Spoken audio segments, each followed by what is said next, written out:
So this video is all about clickers. I know that sometimes there's some confusion about why we use clickers, when we use them, and how we use them really. So basically you want to think of your clicker as like a camera. And when you click your clicker, it's like taking a snapshot of whatever that really good behavior is that your dog does. So I have Sharona right here.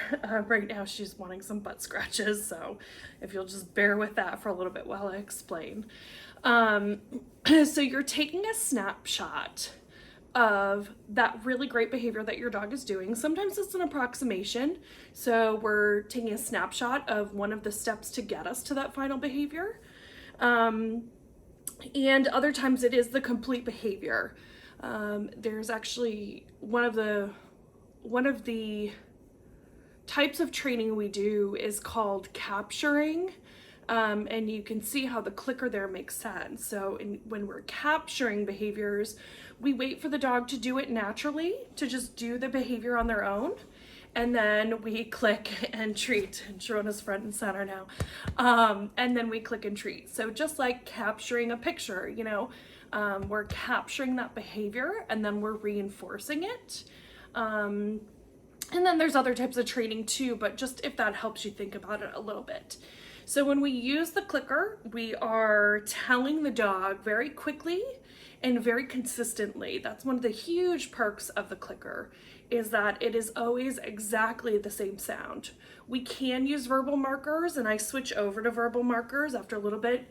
Just because you're using the clicker to start training, a new behavior doesn't mean that you're going to use the clicker forever. We transition into verbal markers, but verbal markers are less consistent because we are animals too, and we are not great at consistency. So sometimes we might say sit, sometimes we might say sit. In between people too, it's always different. So the clicker is much more consistent. It's also very quick, and dogs don't have to spend any time thinking about it. They don't have to process it through that part of their brain that tries to decipher what we're saying to them. Even if they did, understand English, they would need to process that language. So they don't understand English, so there is quite a bit of processing that needs to be done when we're using verbal cues. But when it's just that hard sound that is always consistent, it always means the same thing, it's much easier for them to process. So it moves things along much more quickly. That being said, so what does the clicker mean? So for your dog, the clicker always means food. There are lots of other types of reinforcement that we can play with, but when we're using the clicker always means food. So that's very basic. And the reason it always means food is because food is a primary reinforcer for dogs. They need food to live, and we can use that to help us out. So whether that food is your kibble, or it's some training treats, some chicken that's left over from the night before. A lot of you know I use a lot of meatballs in my training. I cut them up into tiny pieces. The clicker, whenever I click the clicker, it always means food. And actually part of what is really even more reinforcing for my dogs is that they don't always know what kind of food it's going to be. So there's that level of anticipation and excitement there about what is coming to them. So the clicker not only means food is coming, it's also building that anticipation of food coming. Even if you are using the same thing, it's just you can add in a little bit more excitement by switching up your rewards from time to time.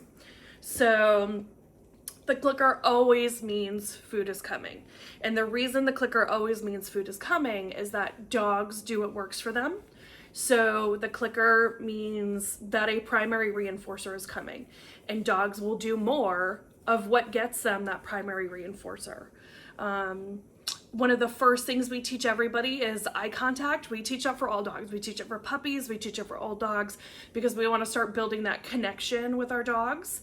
We want to start focusing on them and have them focus on us so we can work together better. So you can see when we're doing that, a lot of times dogs will start, they'll start looking at the treats in your hand, or they will look at treats in a bag or wherever you have them, and they're trying to figure out how to get those treats. And then once they realize that looking at your eyes is how they get those treats, they start doing it really quickly. Even if you throw a treat away and have them reset and come back, they're going to start looking at you much faster. It takes a little bit of practice in the beginning, but they learn very quickly because dogs do what works. It's that simple. And you should also, maybe apply that to some of your other thinking around your dogs. If your dog is counter surfing, they're doing it because it's worked for them in the past. So they're going to continue doing it. So our management strategy is to prevent the jumping from happening, which means keeping your dog out of the kitchen, keeping them on leash, that kind of thing. But also making sure that it's no longer rewarding if they do get up there. Cleaning your countertop so it doesn't even smell like food. Smells alone are very reinforcing for dogs. So by the time they've gotten up there and they even smell the thing, they've already been reinforced, which means they're going to keep doing it because that worked for them. They got the smell, and smells are good for dogs. So again, dogs do what works. It's as simple as that. They're not trying to spite you. They're not, ignoring the rules. They just do what works. So we need to work within that framework. So that's where the clicker comes in. So let's see if Sharona will do a little bit of clicker work with us so we can talk about our mechanics around clicker training. So Sharona's a lazy pup. So let's see, come here, baby girl. Come on. I know. Oh my goodness. So I'm going to take some treats and toss them for her to get her into position. She's just laying down in front of me right now. Go get it. There you go. What a good girl. So I have my treats here. I'm just using some standard training treats right now. And I am going to put them on a table here next to me. Let's see where you can see it. You can see it right there. Okay, and you can see Sharona. Right now you're not gonna be able to see it. I'm gonna do clicking for eye contact with her. Sharona is sometimes scared of the clicker, so we'll see how that goes. Okay, so I've got my little dish of treats right here, and I'm gonna put them next to me. Sharona, no, baby, right here. So I'm gonna use them first to get her into a spot. There we go. Okay, to show her that this is where I want her. Again, dogs do what works. So if she's getting treats in this position, she's gonna stay in that position. Please ignore all the dark fur on my white pants. I mean, white dog fur on my black pants. So I'm gonna fill up my little cup right here. It's right next to me on the ground. And I've got my clicker in my other hand. So right now I'm gonna call Sharona's attention to me. She's scratching a little bit. And then I'm going to click and treat. So my kissy noise that I'm gonna make is gonna become a cue for her. Good, but I don't wanna use that all the time. So do you see, I keep my hand on my side. My hand is in a neutral position. Good girl. Sharona gives me eye contact and I move my hand to the treat bowl and then I give it to her. Now I do want to be a little bit faster than I'm being right now, especially in the beginning. Sharona knows that the clicker means food. See, she's getting impatient. Good girl. So she was just pawing at me. She's saying, I want the cookie, but I'm waiting for her to do the thing that I want her to do. The pawing is not going to get her the cookie. Good girl. The eye contact does. So again, every time I move my hand back to a neutral position, if you notice my clicker hand, I'm not pointing it at her. Sharona's actually scared of clickers, so I definitely wouldn't do that with her. And you can see too, as soon as I click, Sharona knows that the clicker means food because look at the change in her ears. Good girl. Do you see how her ears pop up? And then she turns to look at the treats. Good girl. And you can see how this is happening much faster. In the beginning, the first couple times she would take a break, she would paw at my leg. Good girl. And now because she understands the game, I'll get to the point where I'll ask her to hold a little bit longer. So 1, 2, 3 seconds of eye contact. What a good baby. Here you go, Sharona. 1, 2 seconds of eye contact. So when you're going for duration, you're gonna switch up a little bit. I did 3, then 2, then I might go 4. She's going back to pawing at me. So she's thinking through. Let's see. Good girl. Looking at me is what gets you the yummies. So again, so when you're doing your clicker, you want to remember your clicker is not pointed at your dog. It's not a remote.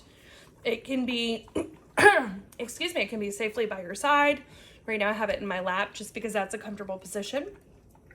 My hand that's getting the treats always goes back to a neutral position.